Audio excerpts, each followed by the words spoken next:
Hello, everybody, and welcome to another episode of Screw the Cubicle TV, where we discuss everything freedom-based, including your mindset, the way you want to live and work, and of course, being yourself, which is the most important process of the freedom to find yourself. So today, I have an amazing guest that I met in Bali, in real life this time, and it's quite nice to meet someone in real life in my type of business, being online based these days.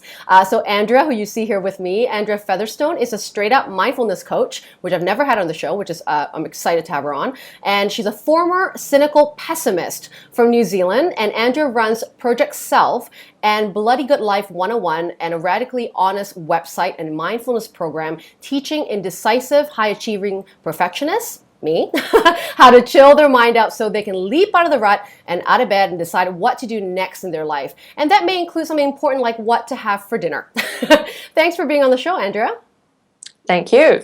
Thanks for having me. Yeah, and I'm so glad you're on because when I invited you on, we spoke a little bit about, this kind of fear trap that a lot of our clients, we have separate types of services and businesses, but in a way our clients are kind of the same person. They could journey from you and then journey to me, for example, in my kind of work, but they all share kind of the first starting point, which is like so scared shitless as to what they even want or even give themselves permission to want.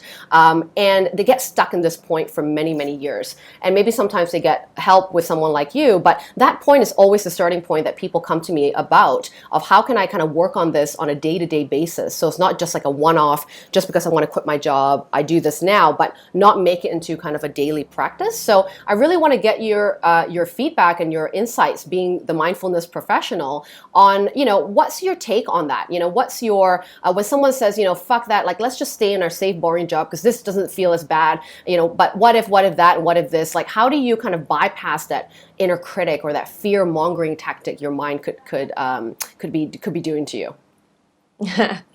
I think the first part of learning what I teach my clients is really that if you have that, we all have that voice that says, nah, fuck that, I definitely should not leave my job. It's safer, there's money, my mum would be disappointed if I left my job, whatever. We all have that voice, and if you listen to it, it'll keep you stuck forever because it's like a reptilian thing. It's like it's trying to keep you alive, so it's always going to tell you the worst case scenario of what you do if in the future. So if you keep following that voice, you will end up on a path that is quite unfulfilling, dissatisfying, and usually just that mind just goes into more and more reasons why you shouldn't do this, shouldn't do that. Oh, what if I did? No, I can't do that, Right, and it's kind of constant. So that's where my clients come to me as well, and I work from the side of teaching them to calm their mind down because that fear, it's always going to be there, but when you can learn to disengage from your mind and not listen to it, not take it so seriously, that's the piece that I'm most interested about, and it's the piece that no one is ever taught at school.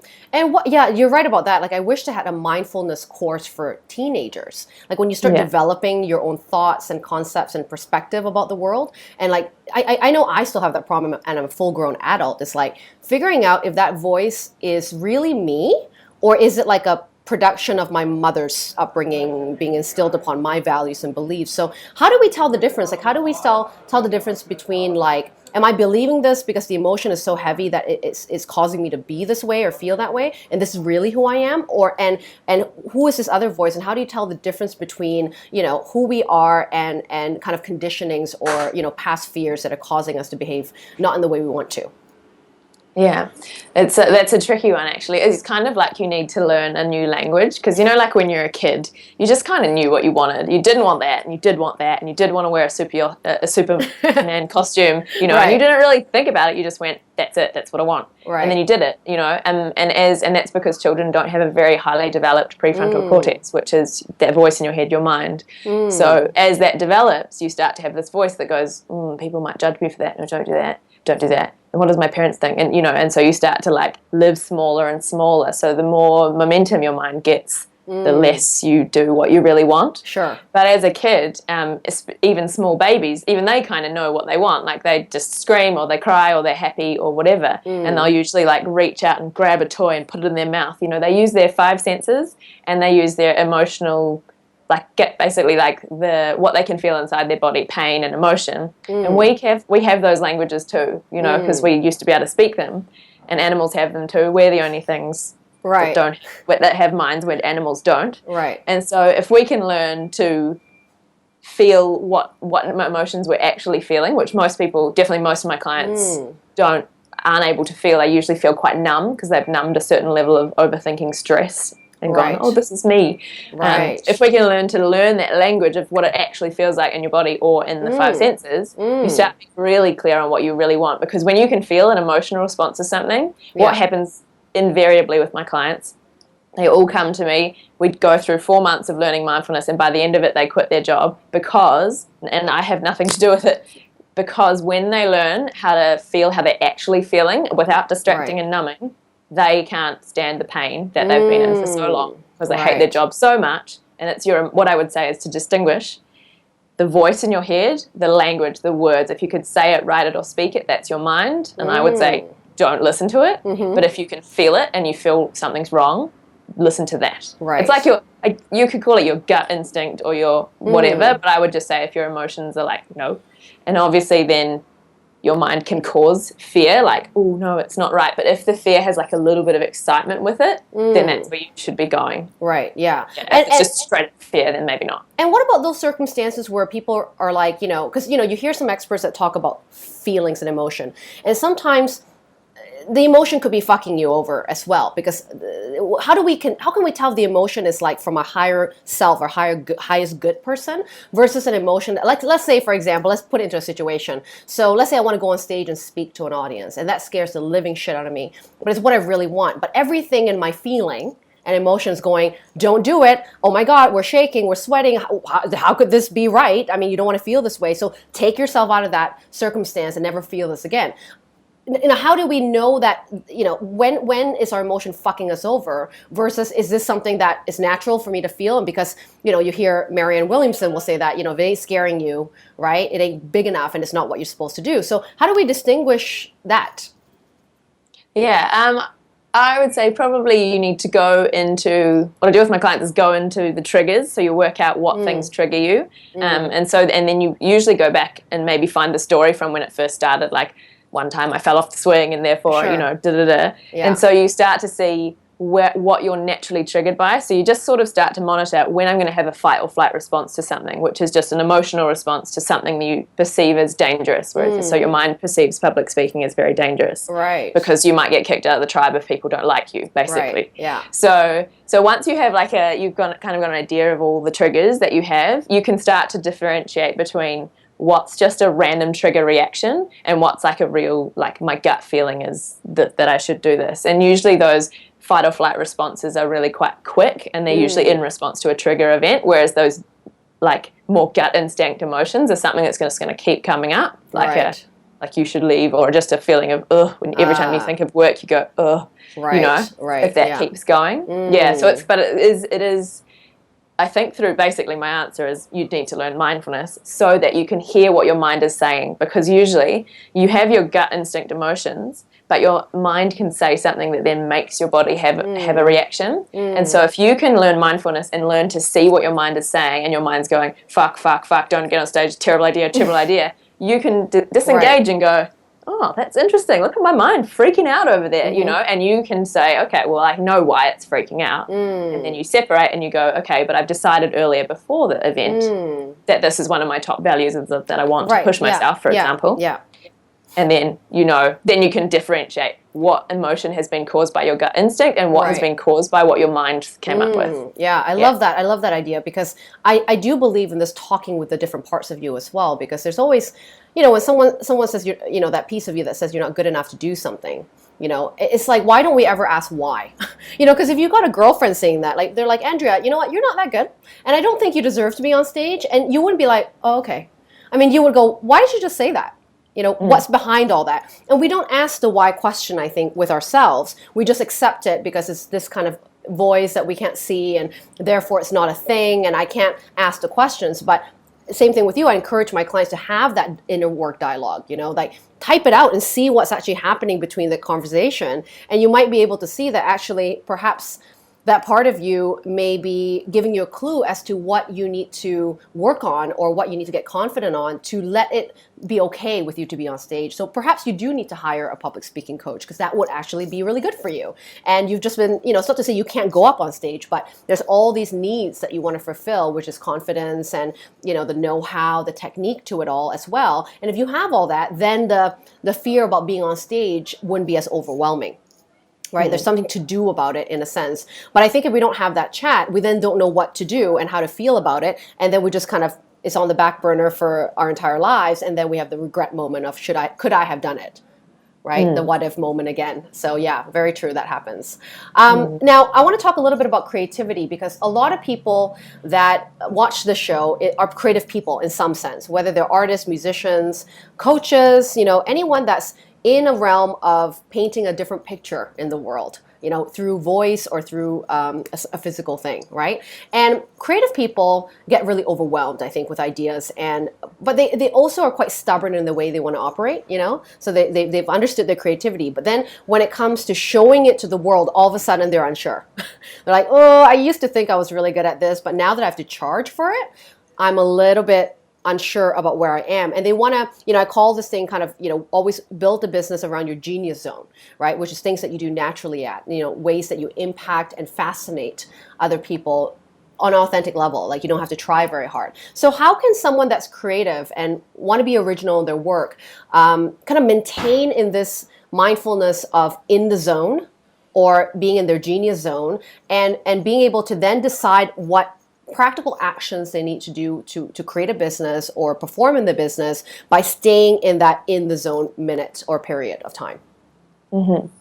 I'm super interested in this question because I actually studied architecture. So I'm one of those people with like creative brain fused with a really practical brain. Sure. And I think this is a massive area that so many people from either side struggle with, is that it looks as though from the research that your right brain, your creative brain, is the thing that gets you in the zone. It's where you feel really mindful. You basically, when you're mindful, you're focusing on what you're doing. And when you're creative, you're focusing on what you're doing. And it's kinesthetic, so that side of your brain just likes movement.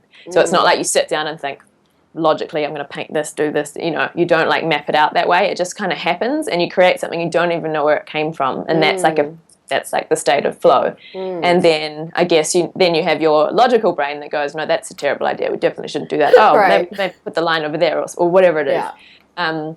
But when you start to learn mindfulness, you start to be able to differentiate when you're in those, because most people are now left brain dominant. Even though you could be a creative person, you tend to overthink it and you start to worry about what people think. And that actually stifles your creativity. So by learning to step back from that and see when your mind is most active and when it's not so active, you can actually learn to move more into that creative zone. And then I would say, I guess it is generally just the overthinking. Like, I think creative people, they generally do know what they're doing, and they're like, to create something, they're like, it is good enough and blah, blah, blah. And for whatever reason, it's only the mind that goes, well, no, it's not. What about the people who's going to judge you? Like, so you kind of have to separate those. I'm not sure if that answered your question. No, that does. Yeah, and my next question actually is kind of a little bit about the whole critic stuff, because yes, we are our own worst critic, but because we perceive that other critics will do something to us and then we judge ourselves. And so when someone's in that mode of like, if they weren't pressured, because when we think of money and when we think of a business, this is all of a sudden like a lot of pressure, because maybe we used to do all these passions and our artistry in a very like hobby-like way, and now all of a sudden that we have to is a part of our expression of work. Now all of a sudden we've put this kind of pressure on ourselves to perform in a particular way when we really actually knew what we were doing, as you said, right, to begin with. And so what is your advice around kind of like getting out of that noise of what you think people will say about your work? And maybe they will, because I think you would agree with this, is that not everyone agrees with you, right? And not everyone really would like you, actually, just as a person. They might just be like, you're annoying because I don't like your hair, or the way you talk, or you swear too much. I get that a lot. And it's like, how do you not take that personally and still be like, this is who I am, and own who I am, and use that in an efficient manner to then create based on your own terms, in a sense? Yeah. I would say, because a lot of people say, how do I stop caring what others think? How do I do it? And I say exactly the opposite. You should expect your mind always to judge yourself and judge everyone else, because that's actually what it's designed to do. Because the role of the mind is to go, I've met a person, I'm going to judge them in case they're going to kill me. I'm going to do it in 1 second, so I've judged you straight away. Yeah. And are you safe or are you not? And then I'm going to judge myself because are they going to kill me because I'm not cool enough? I'm going to get kicked out of the tribe.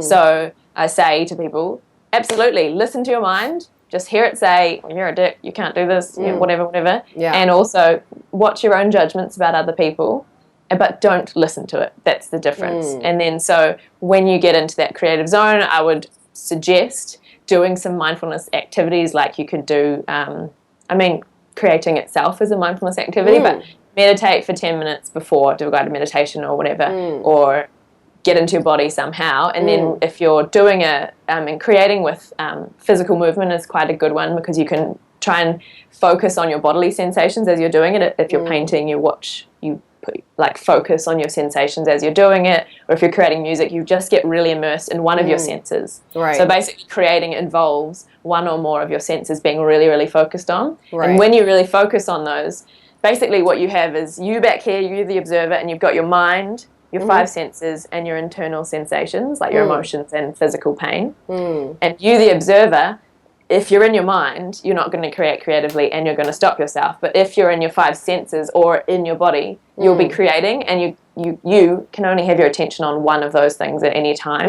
You can't really fully be focusing on a sensation at the same time as thinking. Right. So that's how you get out of your busy mind and into what you're actually doing. Right, yeah. And meditation is one modality that you could use to get there. Absolutely. Yeah. But the thing is, to be mindfulness, you don't need meditation to be mindful. You just need to be able to basically learn those 2 languages I talked about before of feeling what the hell is going on inside me. And I used to think that was all crock of shit. I was like, people who feel inside their body, weird hippies. Right. And now, well, there's actually emotions in there and we all feel the same thing. So it's not a crock of shit. It is there. Yeah. And in the end, when you kind of can learn to sense that, it's no big deal anymore. And you're able to basically align yourself with what you actually want to do, which for most people, and definitely everyone I work with, they've totally lost it. And the only reason they've lost it is because their mind has told them so many reasons why it's not possible that they've forgotten what they even love anymore. That's right. Yeah, absolutely. And we've self-distracted ourselves with so many things, especially with us that live in the first world. I mean, we've got lots of luxuries in life that a lot of people don't have. So it's easy to self-distract and get ourselves away from all the simple things that we actually really want, because we think that the mortgage and the 9-to-5 job and the pension plans will keep us safe, in a sense. That's what we've been told is the most important piece. And then kind of neglecting this living piece, the human being piece, the being piece.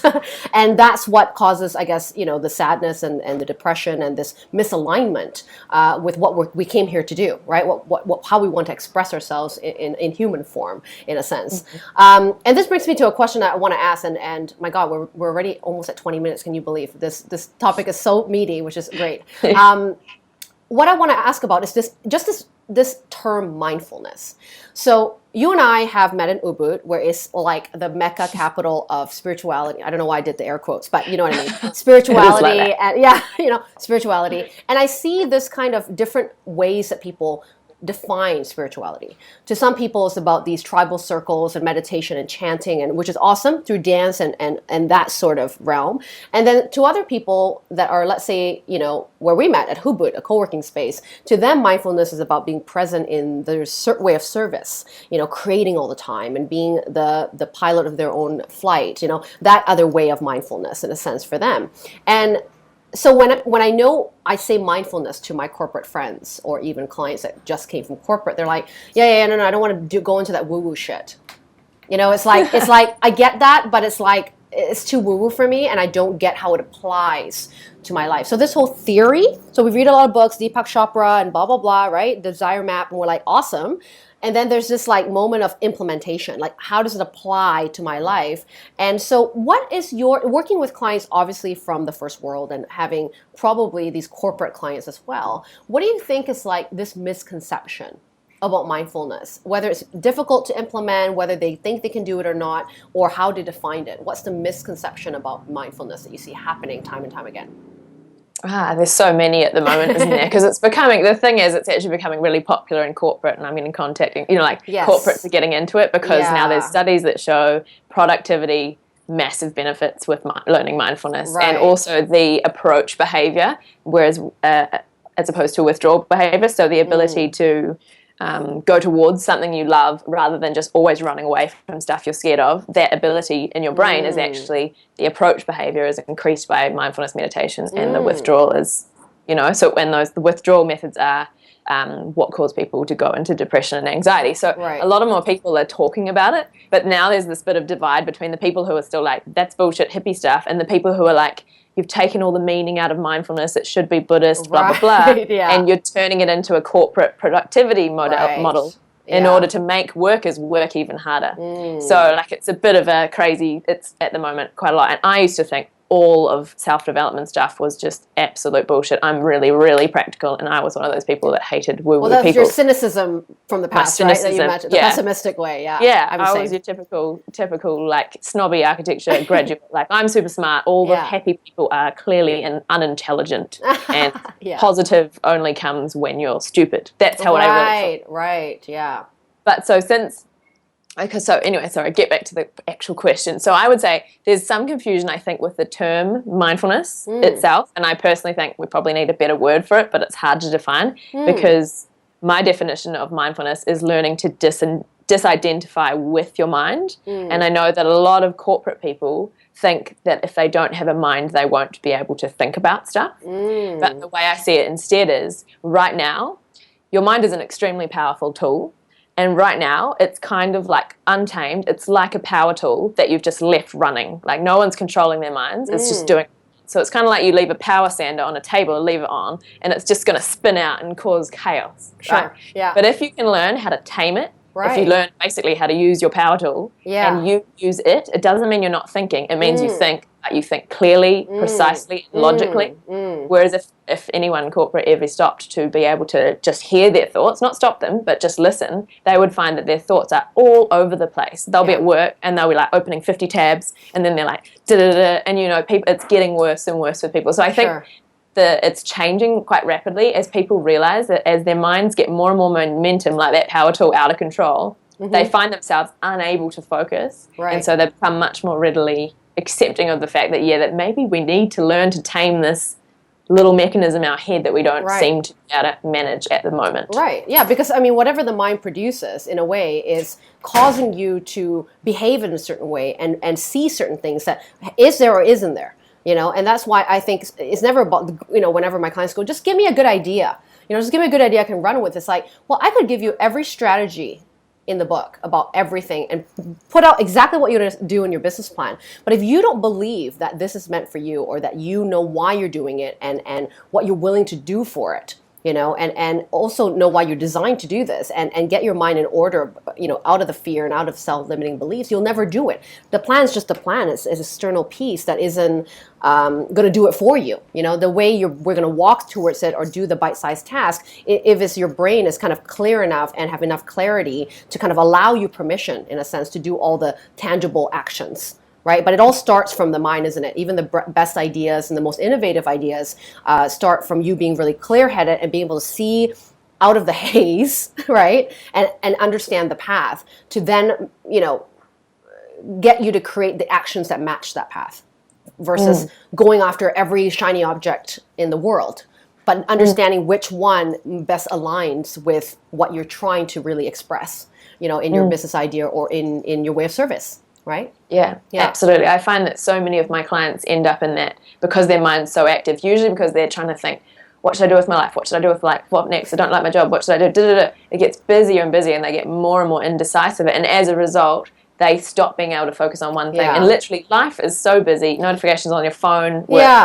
Coming at you like a barrage. And if you don't have control of your mind, you're just going to go, and it's kind of like you're standing. And there's like one of those tennis ball machines firing balls at you, and instead of getting a racket and hitting them because you don't know how to use a tennis racket, which would be mindfulness, you're just getting nailed. You're just getting like hit in the face by so many balls, and you're trying to catch some, and you're like, That's kind of how most people are living now. And therefore, you could actually go through your entire life just fielding off like notifications and checking emails, reactive and never, ever going towards a reactive mode, never going towards what you really want, and never having time to even sit down and go, oh, what do I want? Because I really don't know. What a great, I mean, that's such a simple question, like, what do you want? And most people say, I don't know, but it's not true, because they can tell me a whole 100 things of what they don't want, which also leads to what you do want, But sometimes they have to get their head straight to be in that space of first of all, just like admitting that these are the things I can do and have done, but it's not what I want.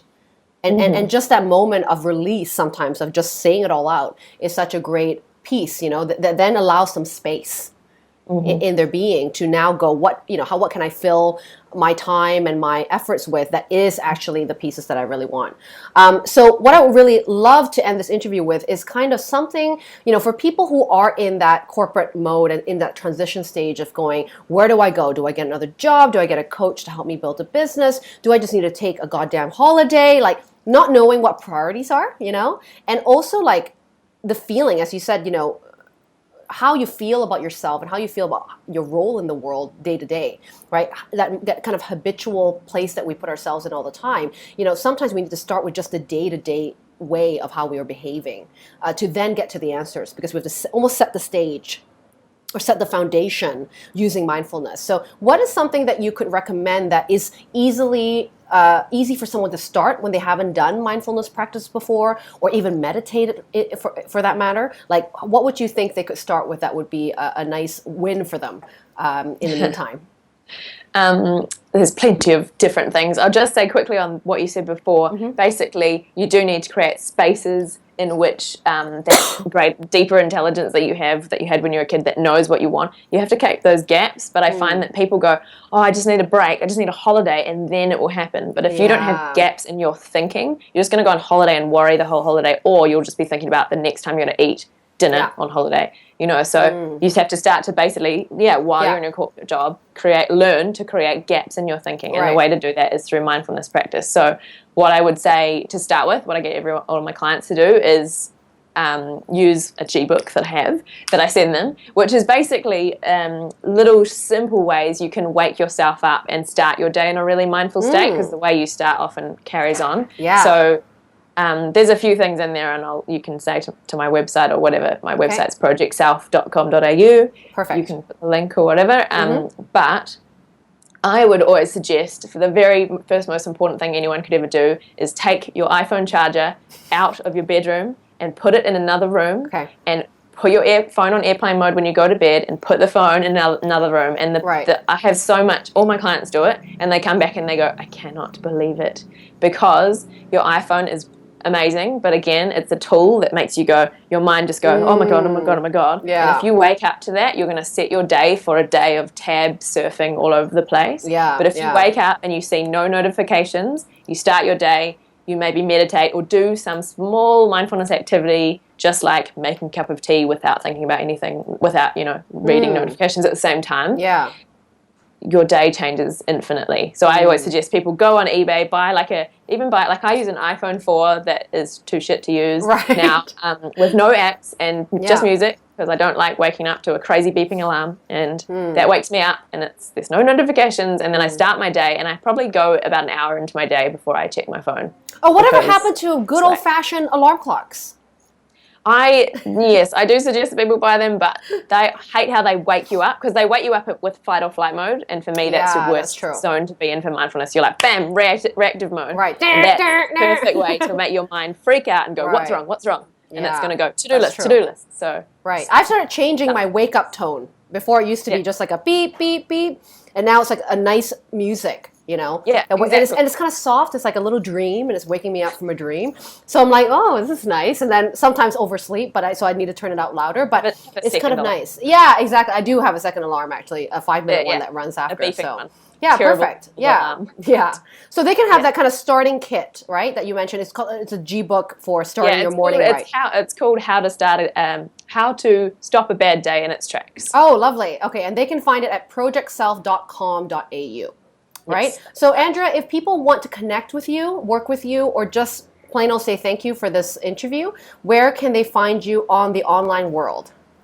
They can come to my website, projectself.com.au, or Facebook is where I do most of my stuff. I have a very engaged Facebook business page. It is Facebook.com/projectselfau. And I'm very active on there, responding to people's questions and stuff. So perfect. Thank you so much for taking the time and helping us get a little bit more in tune with mindfulness and the definition, which I think you've really humanized it, which then makes it more meaningful for us to understand why it's important. And thank you again for sharing your link for that little freebie. That sounds like a great thing to implement. Like that can be implemented right away, actually starting tomorrow, to start your day right. And then gauge and see how that has changed for you from your experience by using it. So thank you for that. No worries. Yeah, we're going to have you back on the show, and maybe next time we talk a little bit about passion, because I know we share this whole thing about how children, this whole idea about how children never struggle to find passion, but as adults we do, and how do we kind of go back to the child self and find that. So maybe that could be another topic that we could have for another interview, and I'm sure we could go right deep into that one as well. Awesome. Thanks for joining us today, Andrea. Bye. Thanks very much. Bye. Hey, thank you so very much for watching Screw the Cubicle TV, and don't forget to subscribe below to get all the latest cubicle crashing content on how to quit your 9 to 5 and create a life and business on your own terms.